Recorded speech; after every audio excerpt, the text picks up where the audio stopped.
Hi, welcome to my channel, Danette Gets Creative. I'm Danette. Here we are, part 7, where we're going to put on the face and the hair and finish up her Scrappy doll. So what I've done here is I'm using one of those Frizon pens, the ones that you can remove the lines with heat. And what I've done is I've used 2 buttons of the same size, and I've placed the eyes on with a pin, just held them with a pin so that they were equal distance and that they were level. And I'm going to go back in with the pen and I'm going to draw in the pupil. And I'm going to draw in a basic outline of the eyes and of the eyelashes. And I've really quite exaggerated these eyes and made them kind of big and animated looking. I'm not going for a realistic look for this doll at all. I'm going for something fun and whimsical. So I made her quite big eyes. And I'm also going to use the same pen and draw in the lips, all of which I'm going to embroider. So I'm going to also kind of exaggerate the lips a little bit. And then we'll be ready to embroider.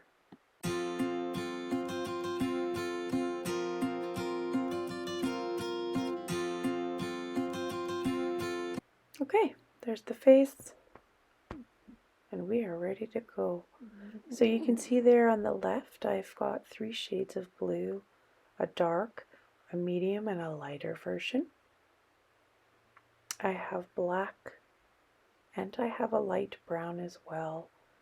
Right now I'm organizing the blue embroidery floss and a blue cotton, just a sewing machine cotton, which I'm going to use for the blue of the eyes.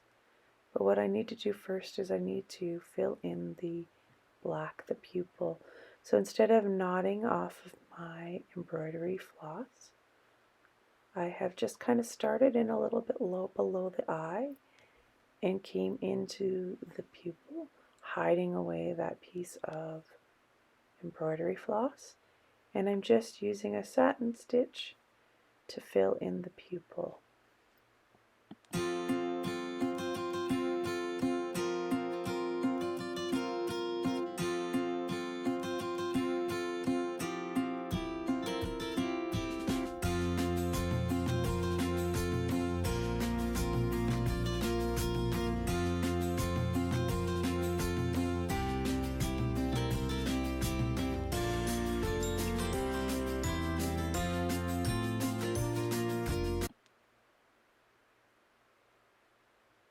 Okay, there's the last little bit of the pupil done. And you can see I've just taken my embroidery floss and brought it up towards the top of the head just to hide that piece of thread. And now what I'm going to do, same thing, I'm going to start a little bit off from the side and come into the iris, the colored part. So I have 6 strands of embroidery floss, plus I have sewing machine cotton, and I'm going to use both the embroidery floss and the cotton to couch down this blue. And the reason why I'm couching it down is I want to create a circle shape so that I don't lose the shape of the iris. So I'm going around keeping the shape by couching and stitching as I go. When I finish couching down the eye, we'll have a perfect shape of the circle, and I will go back in with my 3 shades of blue and fill in the colored part.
Okay, there we go. The iris is all couched down. We have a nice circle to guide us for the eye. What I'm doing now is I'm taking that blue and I have taken it from 6 strands to 3 strands.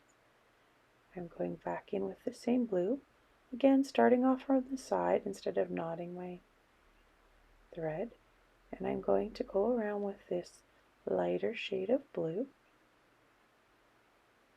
filling in the iris. And you'll notice once I make it around with this shade of blue, I go in with 2 more shades of blue just to create some further interest and just to make it look a little more realistic than just one shade of blue. You could totally get away with just one shade of blue and it looks great, but I went in and added a little extra detail with the other 2 shades of blue. So continue going around, filling in that space. The pupil and the couched down material definitely give a distinct space in which to fill in. So in and out, just a satin stitch, filling in this first shade of blue, and then you'll see I go in with 2 more and create more details within the eye.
Okay, that's the first shade of blue.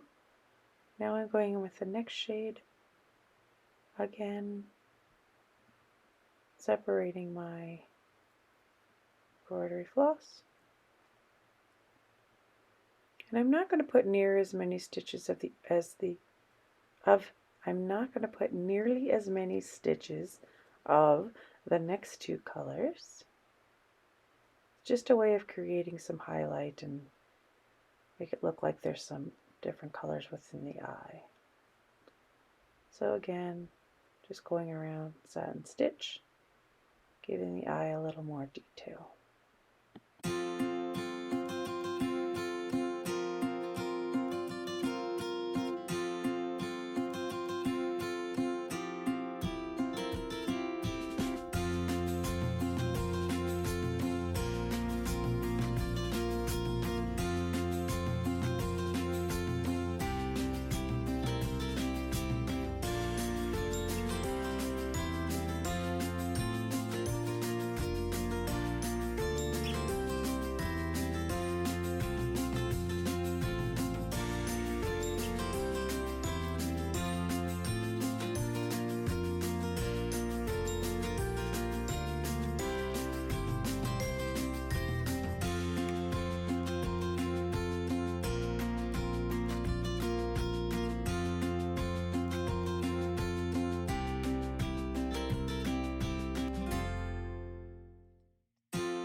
Okay, there's the third blue, final blue. Same procedure as before, except I give very few of these dark blue stitches. Again, just to make the eye have a little more interest, makes the eye look a little more realistic. So I'm just going to come around this final side and finish it up. And I will zoom in here and show you. Well, not zoom in, but I will come a little closer so you can see. And then what I'm going to do is do the outline of the eye. So there you go, you can see the outline of the eye. I'm just going to use 2 strands of embroidery floss. I'm going to do the bottom lid of the eye, the upper lid of the eye, and the eyelashes all within the same color. I'm using 2 of the 6 strands, and I'm going to do a back stitch following my pen lines from before, completing the bottom lid and the top lid, and then the eyelashes.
There we go.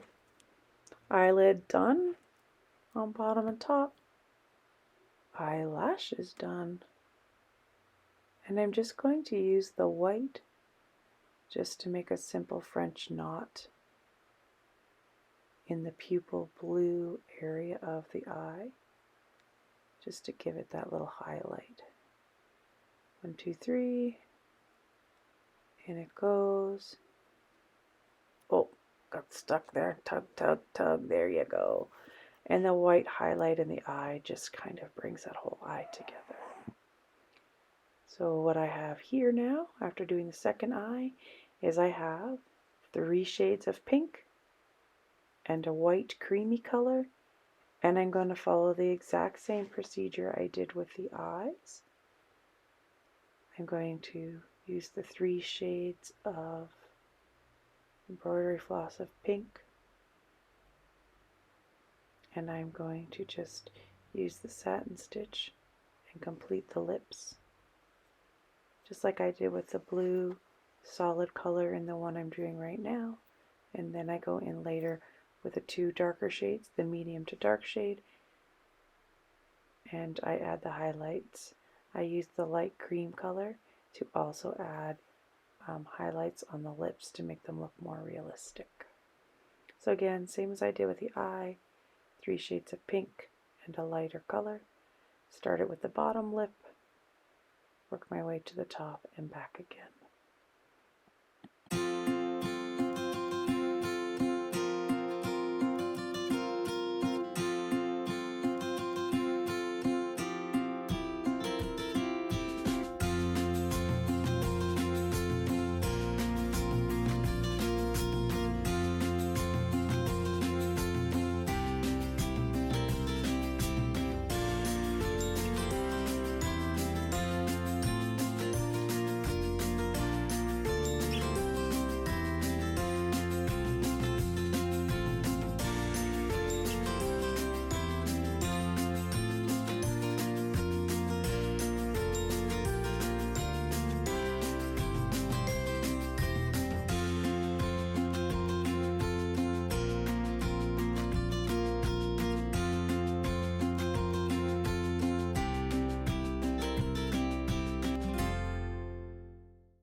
we go.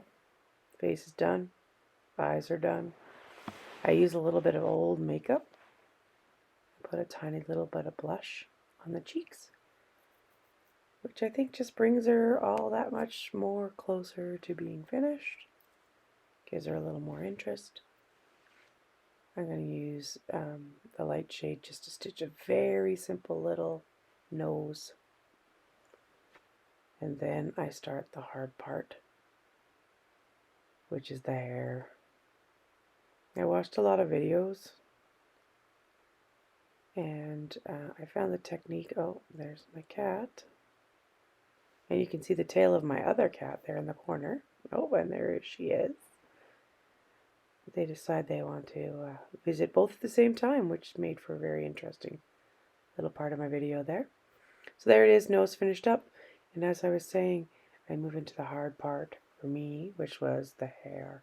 Watched a lot of videos and lots of different processes out there. And for me, I thought that this was going to be the best one. So I measured. I used this wool that I had around the house. And I'm regretting this decision a little bit because it is such a dark material, or dark wool. I wanted to use it because it was variegated.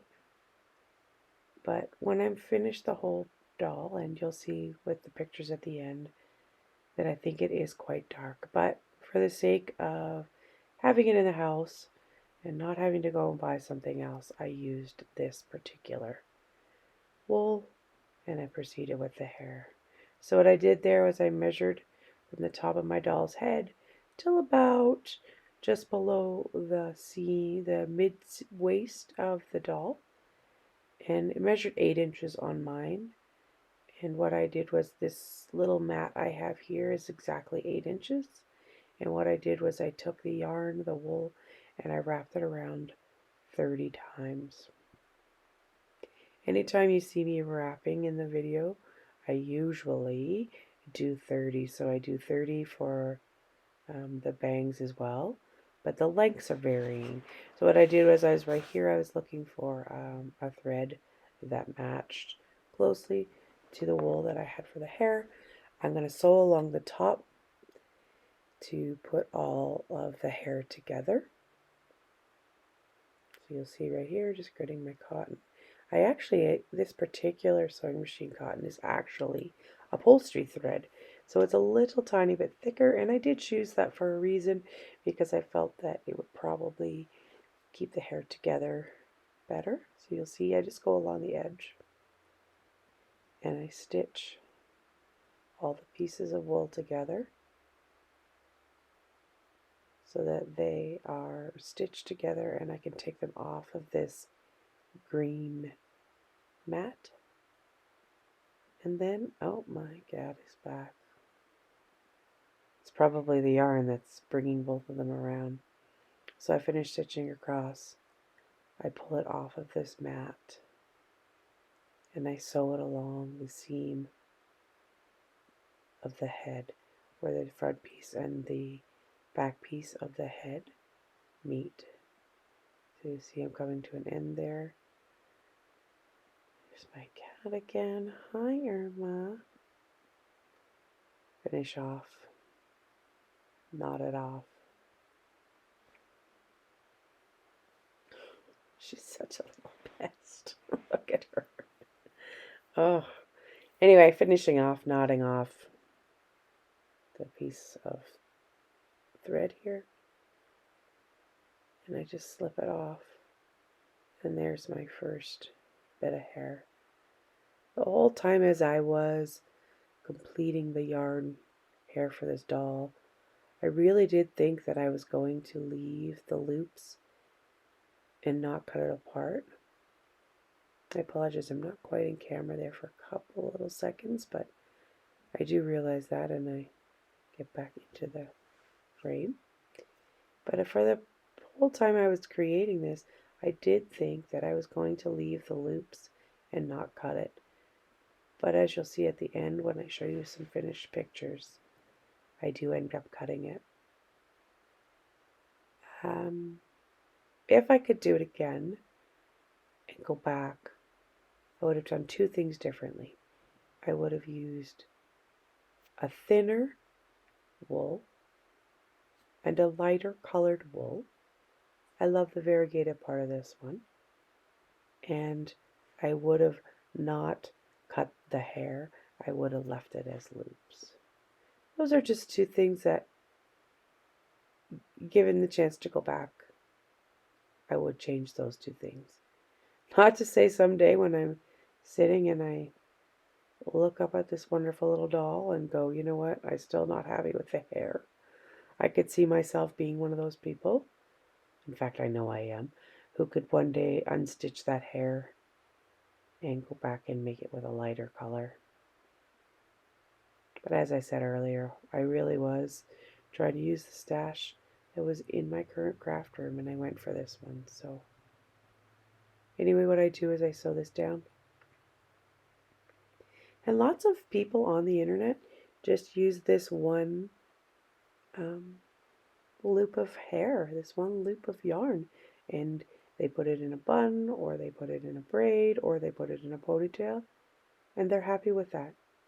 I was not, and I wanted the hair to be a little fuller. So what I end up doing is I end up drawing myself some lines on the back of her head where I think that I'm potentially going to put another one of these groups of wool because I want her hair to be a little fuller. I could have left it like that and just added bangs, tied it, and been done, but I didn't like the back of it. So you'll see here in a moment that I flip her hair up and I draw some guidelines on the back, thinking that I'm probably in this moment going to add 3 more rows of hair. But I don't actually add 3 more ends hair, 3 more lengths of hair. In fact, after I do this measurement, and what you can't see right now is it measures 6. There you go. And what I end up doing is I do end up making the length of 6 again, and this board was perfect. I ended up just using the width of the board, wrapping again 30 times. I end up stitching across the top, stitching the whole section together, and I end up sewing it on just as I did the first piece. And I am quite satisfied with just these 2 amounts of hair on the back. So I end up moving on after I stitch this particular piece on. I end up moving on to the bangs, and I end up also stitching down the hair a little bit as well. So I felt that when I put the hair on, it was just really puffy. And I think that's because I used such a thick yarn, such a thick wool. And I really couldn't get any control over where I wanted her hair to be. So I do end up stitching it down so that there's a little more control over how it lays. Oh, this cat and the yarn, my goodness, what a day. I do have a little more control over where it lays once I stitch the hair down again. And you're going to see here shortly what I mean by that. So I'm just finishing off this section. And if this is at all confusing, there are some wonderful ladies who do some tutorials on how to make doll wigs or wool hair for rag dolls. I watched a bunch and kind of put different ideas from different YouTubers together when I created my own. So again, there's some simpler ways out there I'm sure that you may want to take the time to look into. Maybe you're a seasoned doll maker and you already have your own ideas for hair.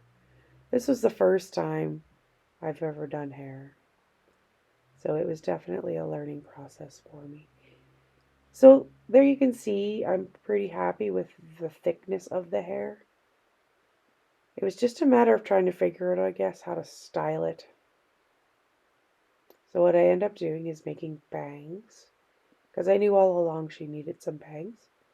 So for this, it's just 2 inches, same thing, stitch across the top, make that little loopy chunk, and then I just end up matching it up, marrying it up there with the first lot of wool that I put down, and I end up sewing the 2 seams together right at the top there. End up sewing the bangs to the back. Sorry, I bumped you. Bangs to the back so that there's no white muslin showing through. No white backing material showing. And it's after I stitch all this down that I realize that the loops just aren't going to work. And I end up becoming a hairstylist and giving her a trim. Once I trim her hair, it really doesn't go the way I want it to. And it kind of becomes standy-uppy and spiky. I end up giving her a lace hairband to kind of put it all a little more in control. So I'm going to stitch down her bangs,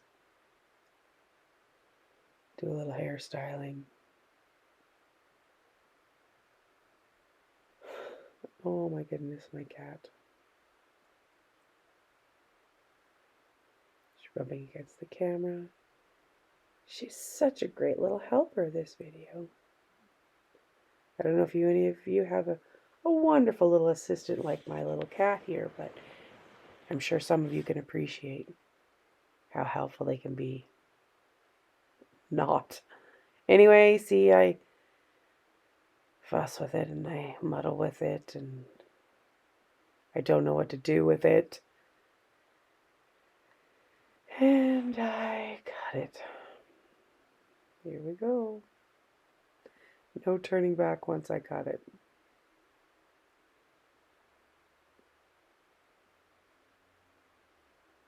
And then it gets all spiky and standy-uppy looking. If anything, this experience has taught me that I'm definitely not going to be a hairstylist and that I need some more practice making doll hair. So she's got a bang trim. She's got some crazy, I don't know, bedhead? What would you call that? I don't even know. This is where I decide, after I've cut it all, to kind of lock it in place by just doing a quick little running stitch across the entire hair. Keeping it kind of so that it lays flat and so that the head material is covered and I don't see any of that lighter fabric poking through. It's just a way of controlling the hair. So to say that this has been my favorite part of the project, it definitely hasn't been. This this wig has been a challenge for me. I hope you enjoyed the process better than I did, and I hope that maybe you took a little something from this and were able to create your own yarn hair. If you find this completely confusing and frustrating, there are some really great videos out there. I'm glad I took this journey and this chance and went down the road of making this Scrappy doll. She's been an absolute joy to do. One week to the next, not knowing what I was doing. And then to see her as her finished product. I've been really excited about it. I hope you all had the same excitement I did in creating your Scrappy doll. I have a Facebook group, Danette Gets Creative. If feel free to comment, share your Scrappy Dolls over there. I would love to see them. Thanks again for joining me. I appreciate your time, and happy stitching. Take care of yourself, and stick around. I've got some more fun, exciting things coming as well. Thank you. Bye.